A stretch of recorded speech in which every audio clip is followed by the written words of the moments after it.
Bienvenidos, bienvenidas a Los Pasillos del Poder, el detrás de escena de la política argentina y la explicación de por qué pasa lo que pasa. Este es el capítulo 21, gracias por sumarse a esta comunidad creciente. No se olviden de seguirnos, de activar la campanita y de recomendarnos.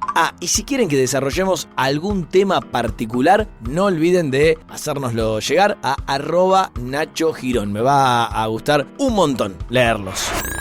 Esta semana fue otra vez tensa. Javier Milei tensa justamente la relación con los gobernadores y los mandatarios provinciales se plantan. ¿Puede crecer una crisis de gobernabilidad en Argentina? Con ese telón de fondo, los detalles de lo que está pasando en un Congreso que se la hace cada vez más difícil a La Libertad Avanza. Por otro lado, ya se inscribieron los frentes y alianzas para las elecciones en la provincia de Buenos Aires. Varias preguntas. ¿Por qué se unieron los violetas y los amarillos? ¿Qué pasó con el peronismo? ¿Y hay lugar para la famosa tercera vía? En paralelo, nuevos datos sobre la economía en dos velocidades, de la que ya venimos hablando. ¿Por qué sube el dólar? ¿Qué pasa con el comercio? Y un adelanto del presupuesto 2026. Si están listos, empezamos.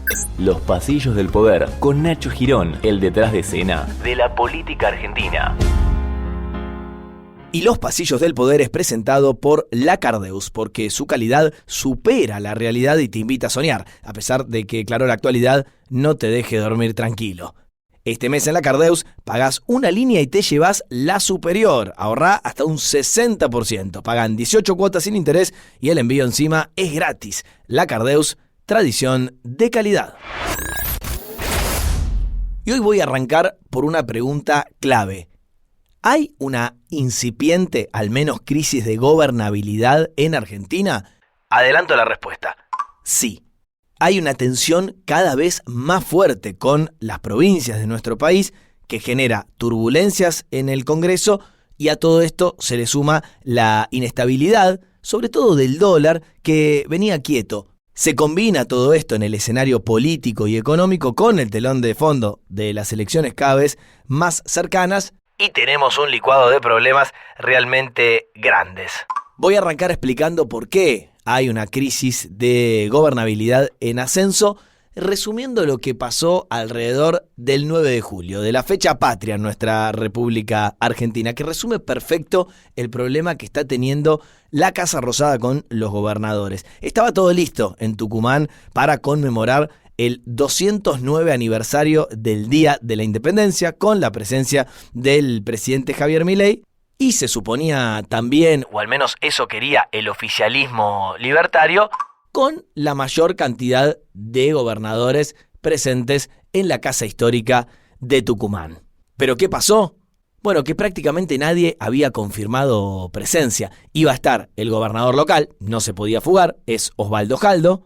Iba a estar Raúl Jalil de Catamarca e iba a estar Carlos Sadir de Jujuy. Todo el resto no había confirmado su participación. Por ende, iba a haber una foto del presidente con una escasísima presencia de primeros mandatarios provinciales, demostrando que, al menos en esta actualidad, Milei está bastante solo. Bueno, el resto de la historia es conocida. La niebla que había en esas horas previas al 9 de julio en Buenos Aires hizo que se suspendiera el vuelo presidencial y también el acto entonces en el Jardín de la República. Lo curioso, a ustedes saben, siempre les cuento la verdad, es que a esa misma hora, desde Aeroparque, es decir, desde el lugar donde tenía que despegar el Tango 01, partieron otros vuelos a Santiago del Estero, a San Luis, a Neuquén, a Florianópolis, a Chile en el terreno internacional. Por ende, creo que podríamos pensar tranquilamente que la niebla fue una excusa, pero es una buena metáfora de lo que está pasando entre la Casa Rosada y las provincias. La cosa está cada vez más espesa.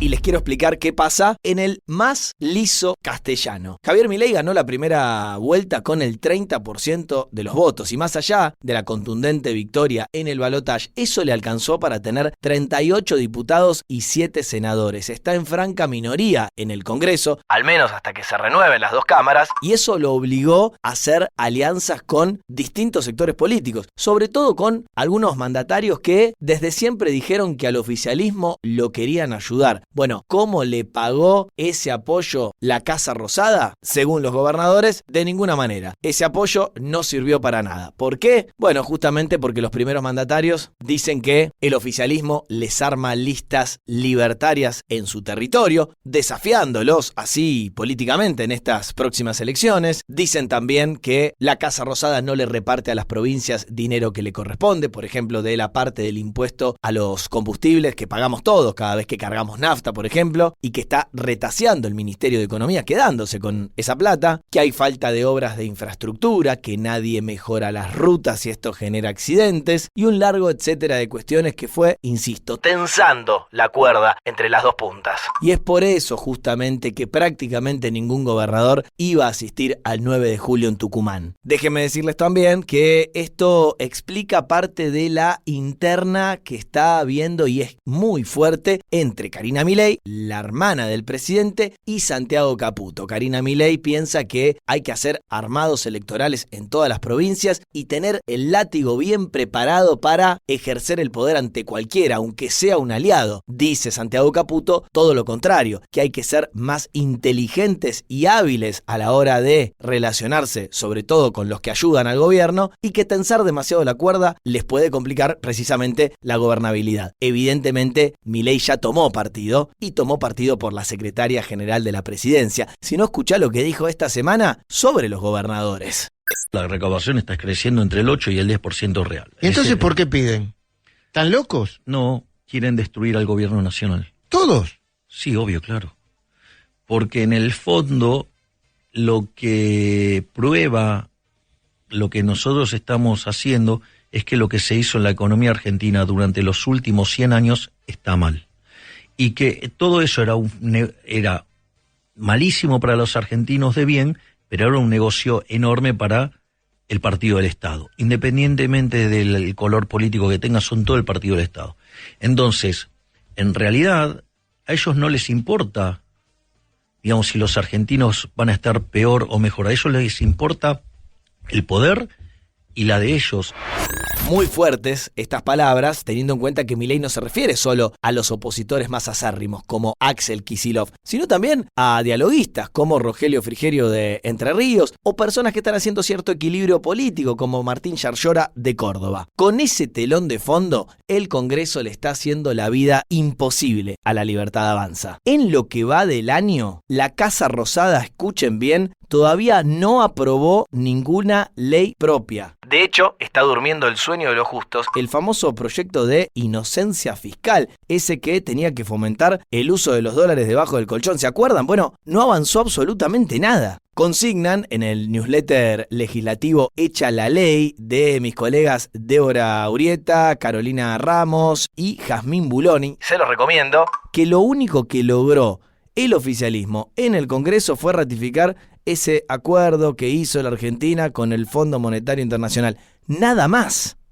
Y esto eclosionó en las últimas horas, sobre todo en la Cámara de Senadores de la Nación, donde se trataron 5 proyectos que no quiere nada el oficialismo, porque justamente para La Libertad Avanza atentan contra el orden fiscal y por eso Javier Milei ya adelantó que los va a vetar, asumiendo, por supuesto, seguramente un costo político importante. ¿Cuáles son esos proyectos? El aumento de más del 7% a los jubilados, una nueva moratoria previsional para que quien no tenga los años de aporte suficientes pueda tener al menos la jubilación mínima, y también la declaración de la emergencia en discapacidad, todos proyectos que ya vienen con media sanción de diputados. Yo acá se los conté. Proyectos que, de haber contado con los aliados de siempre, el oficialismo hubiera frenado sin problemas. Pero además se debatían en la Cámara Alta 2 iniciativas que justamente propusieron los mismos gobernadores. La distribución automática de los aportes del Tesoro Nacional, los famosos ATN, que los reparte cualquier Casa Rosada, cualquier oficialismo de una manera muy discrecional, y también querían legislar para establecer reglas claras para la coparticipación de este impuesto que les nombraba, que es el impuesto a los combustibles líquidos. Más allá de que Milei hace otra cuenta, los mandatarios provinciales aseguran y difundieron esto muy particularmente, que el costo fiscal para el Tesoro Nacional de los proyectos que presentaron en el Congreso equivalen al 0,1 11% del PBI. Es decir, desmienten los números bastante estrafalarios que difunde la propia Casa Rosada. En este contexto, la oposición no solo logró quórum para abrir la sesión en la Cámara Alta, sino que también avanzaron todas las iniciativas que el oficialismo no quería. Hubo mucho debate en el Senado sobre la legalidad de la sesión, porque lo que hizo la oposición en estos últimos días fue abrir las comisiones donde se debaten los proyectos antes de pasar al recinto, pese a que el oficialismo no había hecho el llamado formalmente. Entonces se trenzaron largas horas discutiendo si esto es o no es reglamentario. Decía la oposición también, el kirchnerismo, pero no solo, otros sectores que antes eran aliados del gobierno, que la Libertad Avanza hizo todo lo posible para que estos proyectos no fueran sancionados. A tal punto que justo cuando estaban a punto de votar, por ejemplo, el aumento a los jubilados, el sistema que permite votar digitalmente mágicamente se cayó. Escuchá cómo se quejaba el peronista José Mayans. A mí me dijeron que Atauche fue y sacó el fusible ahí del tablero, así que pídale a Atauche que ponga el fusible del tablero. De todo lo que les podría contar de lo que sucedió en estas últimas horas en el Senado, me quiero quedar con la sanción que se le dio al proyecto que le aumenta el haber a los jubilados. Ya es ley, y el único camino que le queda al oficialismo, como decía, es vetarlo. Pero repasemos cómo votaron los senadores que responden a distintos gobernadores. Los dos cercanos a Cornejo de Mendoza estuvieron ausentes, es decir, de alguna manera ayudan a la oposición. Los dos que responden a Rogelio Frigerio de Entre Ríos también estuvieron ausentes. Los otros dos que responden a Ignacio Torres de Chubut se abstuvieron. Y el senador que responde a Leandro Sdero de Chaco también decidió pegar el faltazo. ¿Qué quiero decir? Estos 4 gobernadores que hasta hace poco tiempo ayudaban siempre a Javier Milei, ahora están mostrando los dientes. Y están mostrando los dientes, bueno, por todo lo que les expliqué antes. Javier Milei tensando la cuerda y generando estos efectos inesperados. Por habilitar la sesión en el Senado, Javier Milei tildó a Victoria Villarroel, la vicepresidenta, de traidora. Pero esto lo hicimos con 15% de la Cámara de Diputados, 7 senadores, una traidora, pero con el mejor jefe de gabinete de la historia, que es Guillermo Francos. En la previa a la sesión en la Cámara Alta, el jefe de gabinete Guillermo Francos dijo que pasara lo que pasara, igual van a judicializar toda esta votación. El gobierno no va a dar por válida, supongamos que hoy se aprueba la otra media sanción y es ley, ¿el gobierno no lo va a dar por válido? No la va a dar por válida, la va a judicializar, obviamente, ¿no? Y si se envía la ley al Poder Ejecutivo, si se sanciona la ley, si se la envía, digamos, lo único que se podría enviar en todo caso al Poder Ejecutivo, repito, ilegítimamente, son las medias sanciones de diputados en las leyes previsionales y la de discapacidad. Si envían esas leyes, por supuesto que el Poder Ejecutivo las va a vetar y además va a plantear judicialmente la ilegitimidad de ambas, ¿no? De las 3, mejor dicho. En los pasillos del poder, sobre todo en los oficiales, están que trinan con todas estas iniciativas que, insisto, consideran afecta el superávit fiscal de Javier Milei. ¿Por qué? Porque dicen, con déficit fiscal en vez de superávit, el mercado se puede poner tenso, el valor del dólar puede aumentar, puede subir también el riesgo país, y esto generar una inestabilidad que a la economía la haría pelota. Intentó poner paños fríos, entre comillas, Javier Milei, diciendo que no va a pasar nada, aún si siguen avanzando este tipo de proyectos. O si pasa algo, va a ser temporal. Yo lo que estoy haciendo es la concatenación de situaciones. Yo lo que voy a demostrar acá, esto no va a pasar nada. ¿No va a pasar nada? Sí, ahora le voy a explicar. A ver, le voy expoliando la respuesta. Todo lo que puedan hacer de daño va a tener un impacto transitorio. Porque después que los aplastemos en las elecciones, yo vuelvo a poner las cuentas fiscales en orden a la brevedad, si fuera por eso. A ver, presidente, entonces estamos suponiendo que las leyes salen, que tienen impacto, que lo obligan a ser reglamentarios. Pero por eso, digo, no, yo le estoy expoliando el peor de los escenarios. O sea, con lo cual, O sea, usted va a tener un impacto negativo de manera transitoria, pero acá la política del equilibrio fiscal es permanente. Con lo cual, digo, jodan todo lo que quieran, los espero el 11 de diciembre. Digo, se acabó. Digo, no importa nada, o sea... Cierro este capítulo dedicado a la gobernabilidad de Milei, prometiendo que voy a seguir de cerca este asunto porque de esto depende la salud interna del oficialismo, al menos de acá a que votemos el 26 de octubre.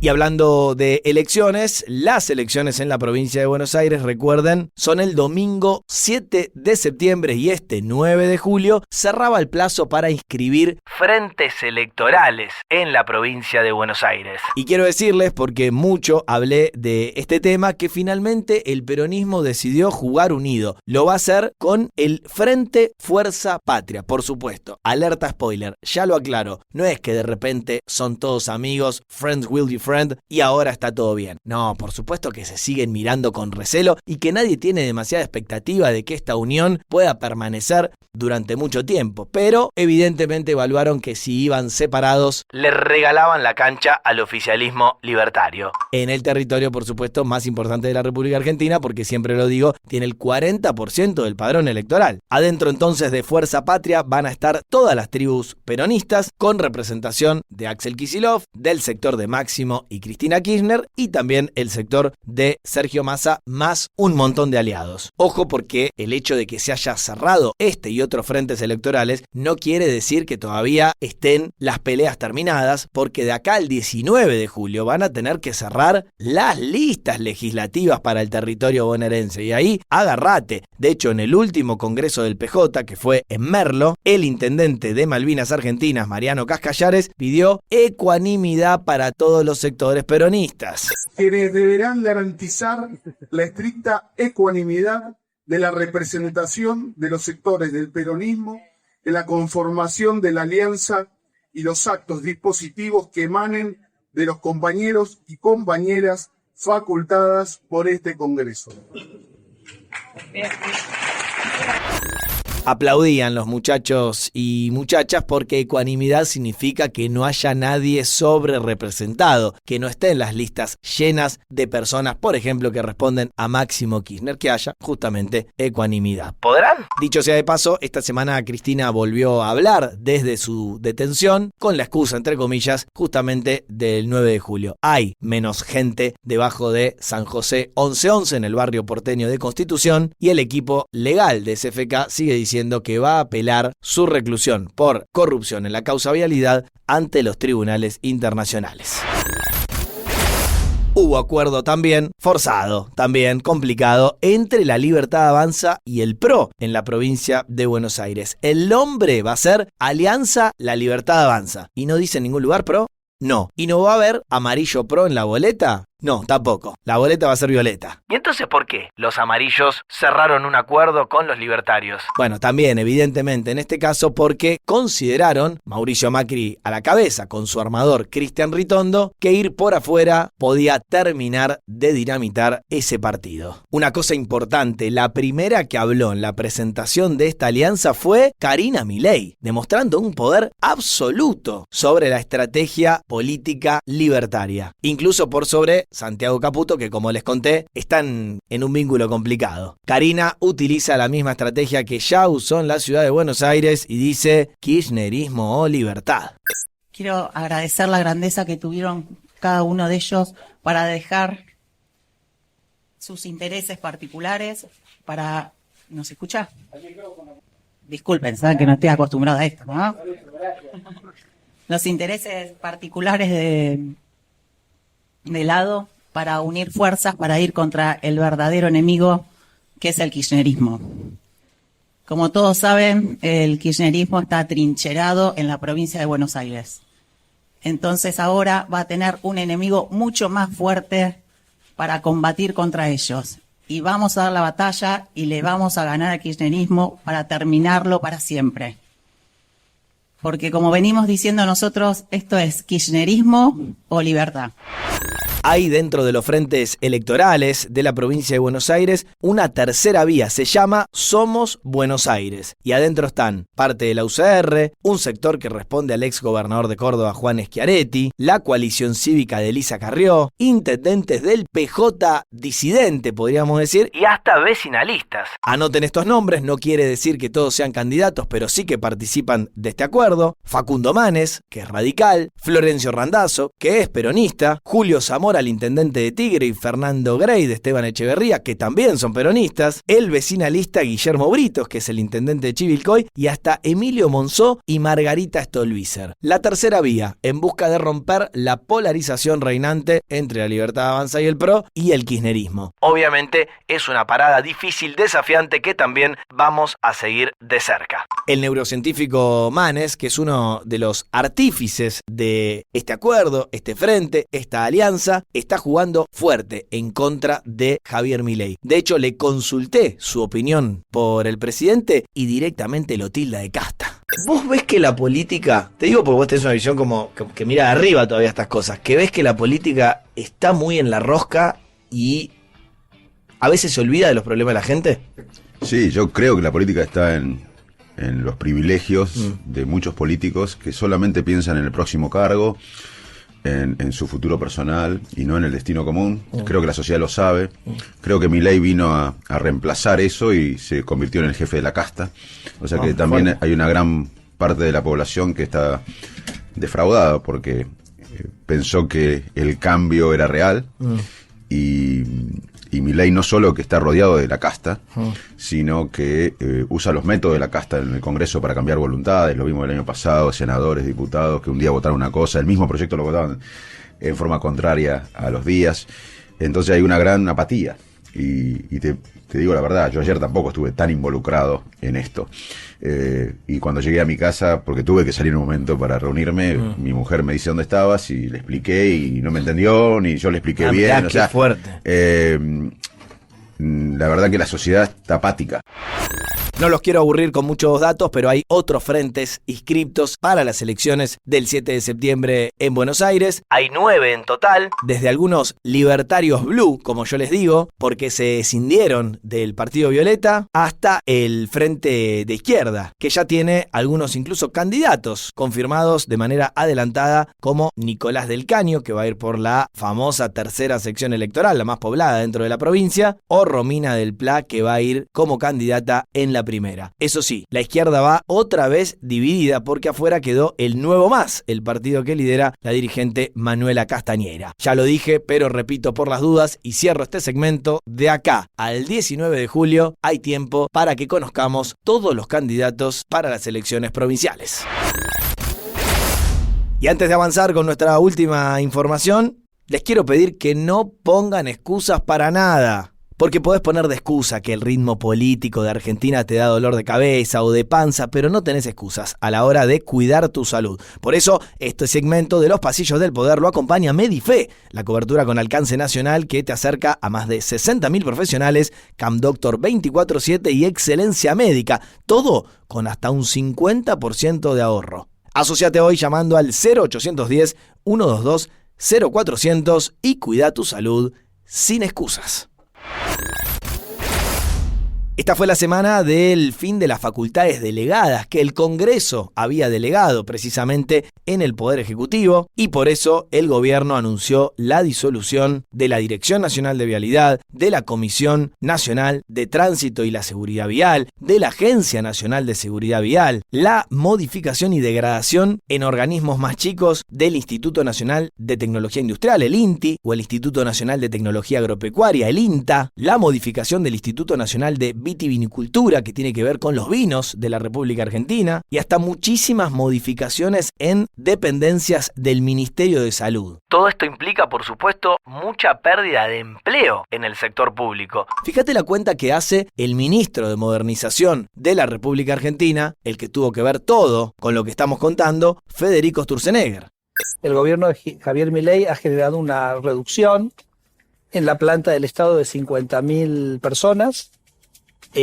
Por suerte en un contexto de fuerte crecimiento económico y de recuperación económica, ¿no? Sabemos que la economía está creciendo a tasas cercanas al 8%, por eso los números de empleo son como muy estables. Argentina tiene el mayor número de empleados de su historia en el último registro. Pero lo importante es que esa reducción de 50.000 agentes nos ha permitido bajar el gasto público en $2.000 millones. Son $2.000 millones menos de impuestos que yo le cobro a la gente, que es equivalente a decir son $2.000 millones que le ponemos en el bolsillo a la gente. No que le ponemos, que le devolvemos. Claro. Porque ese dinero es de ellos, no es del Estado. Avisan los gremios, por ejemplo, Rodolfo Aguiar de la Asociación de Trabajadores del Estado, ATE, que por todo esto puede arrancar un plan de lucha fuerte. Con estos decretos el gobierno acaba de desatar una masacre social. En el caso del INTA, del INTI, pero también de numerosos organismos, se trata del golpe final, del tiro de gracia para toda la industria y toda la producción. Si nosotros permitimos que esta medida prospere, va a perder el aliado fundamental, todo el ecosistema industrial de nuestro país, es decir, un aliado para su desarrollo y para su propia expansión. Esperemos que ahora sí den la cara los gobernadores, porque se trata del intento de privatizar 40.000 kilómetros de rutas nacionales. Van a aumentar con esta decisión los accidentes de tránsito. Se va a morir la gente sobre nuestras rutas. Les había prometido hablar de algunos datos económicos relevantes. El dólar está saltarín, pero hay que decirlo dentro de la banda de flotación cambiaria que había establecido el gobierno, entre aproximadamente 1.000 y 1.400 pesos. ¿A cuánto cotizó esta semana? Bueno, aproximadamente entre 1.275 y 1.280. No es grave, pero también es verdad que es de los valores más altos desde la flexibilización del cepo. Dicen los especialistas económicos que consulto todas las semanas, muy prestigiosos, que el mercado cambiario argentino empezó una suerte de nueva etapa que está marcada por la combinación de liquidaciones récord del agro. Esto le mete presión a la demanda del dólar, que se combina también con demanda elevada de divisas vinculado al cobro de aguinaldo, al turismo, a la dolarización de carteras de los que tienen un mango quizás para ahorrar. Y todo esto se suma al deterioro de expectativas por parte de algunos sectores del mercado, sobre todo en un año electoral, que alimentan las tensiones sobre la cotización del dólar oficial. Para seguir de cerca, no para preocuparse extremadamente, pero, insisto, para mirar.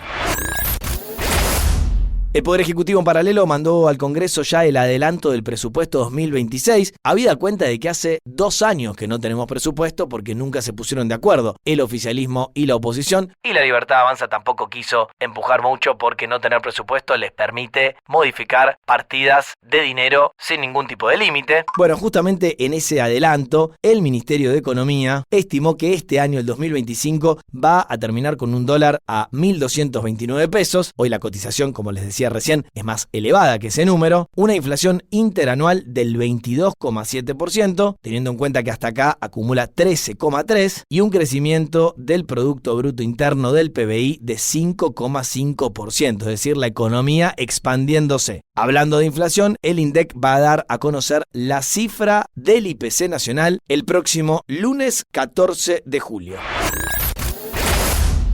Y cierro con las cifras del consumo que relevó en junio la Confederación Argentina de la Mediana Empresa, la CAME, ventas minoristas de las pymes que bajaron 0,5% interanual en junio, 2 meses seguidos de retroceso ya van, menos 6,7% en la comparación desestacionalizada de junio con respecto a mayo, pero sin embargo, y esto hay que aclararlo, un primer semestre de 2025 que acumula un crecimiento del 9,1% con respecto al mismo periodo del año pasado. Siempre lo decimos, la base de comparación de 2024 es muy mala y las variables que monitorean el consumo están en 2 velocidades. Hay más consumo de bienes durables, autos o electrodomésticos, por ejemplo, pero una caída que preocupa en lo que se llama consumo masivo, por ejemplo, alimentos. Otro tema que voy monitoreando constantemente.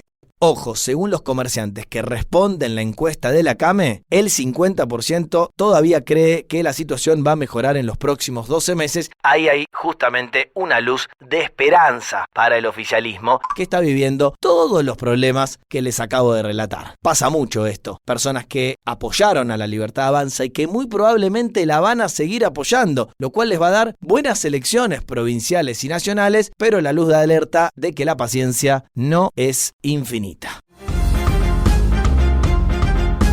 Y así llegamos al final de otra edición de Los Pasillos del Poder. No se olviden de seguirnos, no se olviden de activar la campanita y no se olviden de recomendarnos. Soy Nacho Girón, gracias por estar del otro lado y nos reencontramos la semana que viene.